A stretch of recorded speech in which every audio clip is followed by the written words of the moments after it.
È giusto parlare di infezione di HIV/AIDS perché molto spesso al di fuori del 1° dicembre, che è il giornata mondiale dell'AIDS, poi tendiamo a dimenticarci di questo, che invece è un problema estremamente rilevante. Gli specialisti radunati a Vicenza per fare il punto della diffusione dell'AIDS e sull'efficacia delle ultime cure a disposizione hanno comunicato dati molto confortanti.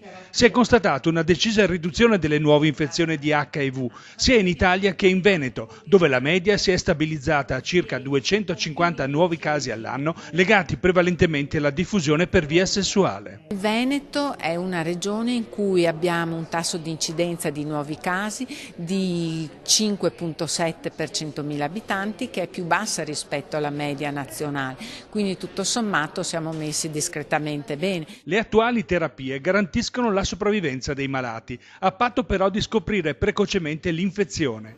Va fatto dunque ancora molto per la formazione e l'educazione nelle fasce di popolazione a maggior rischio, a cui viene rivolto un appello. Ai giovani li invito tutti a farsi il test HIV. È un test facile, semplice, che si può fare gratuitamente presso i centri di malattie infettive, ma se uno non vuole venire al centro di malattie infettive può andare in farmacia e comprarsi il test, farselo autonomamente. L'importante è che poi, se positivo, venga da noi per farsi curare.